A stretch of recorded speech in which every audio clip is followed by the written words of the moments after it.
Hello mga kuya at ate, ito po ang iyong kuya Sisnarp. To this video ay tuturo ko sa iyo kung paano tayo magkakaroon ng registration number upang sa ganun ay makakuha tayo ng DMW sheet information. At sa ganun din, makakuha rin tayo ng PO certificate. Kaya panoorin nyo ang video na ito mga kuya at ate.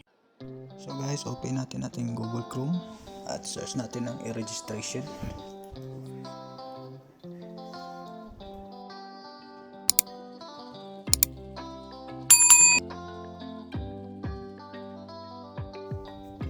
Since wala pa tayong account, click natin yung let's go at para makagawa tayo ng account. So piliin natin yung register at may nakalagay dito guys, terms of use and privacy statement. Basahin na lang natin ito guys. At pagkatapos natin basahin, click natin yung I accept the terms of use. So guys, may nakalagay dito na paalala. Kailangan nating basahin to guys kasi napaka-importante ito.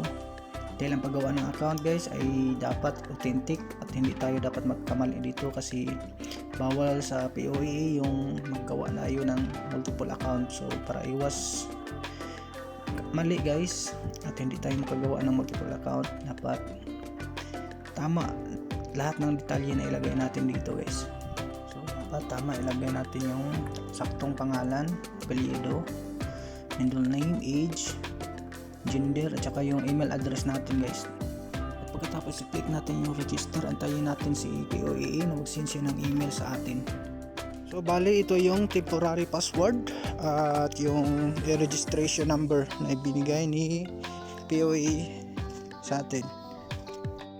Paalala lang guys na pagkaingatan natin itong registration number na to kasi napaka-importante po ito guys.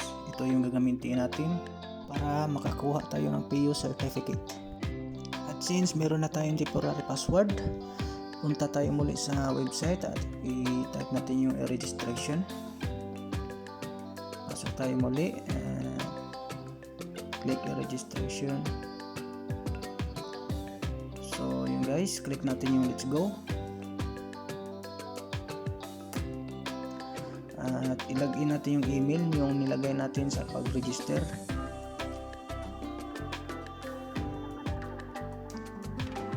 Laging tandaan guys na kailangan hindi malimutan yung email na nilagay natin guys. Siyempre lalong-lalo na yung password na gagamitin natin.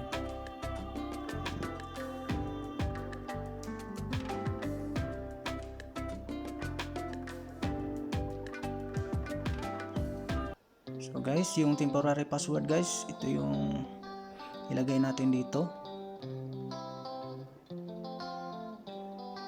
At pag nakapasok na tayo, pwede natin yun i-change pass ang temporary password. So bali ito na yun guys ang lalabas sa ating profile. Siyempre kung bago pa tayo nakagawa ng account ay of course wala pa yung profile picture sa account natin, sa profile natin, at wala pa yung passport na yan. So sa akin meron na yan guys kasi na fill upan ko na yan lahat. At sa susunod na video ko guys ay ituturo ko sa inyo kung paano ilagay yung profile picture, paglagay ng mga documents katulad ng passport at marami pang iba guys. Kaya maraming salamat guys at God bless sa ating lahat. Sana po ipagpalain tayo ng Panginoon at makapagtrabaho tayo ng abroad. Alright mga kuya at ate, baka naman po pwedeng paki-like at subscribe ng aking YouTube channel at syempre paki-click na rin po yung notification bells dahil po sa sunod na video ay ituturo ko sa inyo kung paano natin fill upan yung profile natin sa sheet information sa registration. At sa mga gusto pong magpa-shoutout dyan, just comment your name comment section para ma-address natin yan sa sunod nating video na i-upload.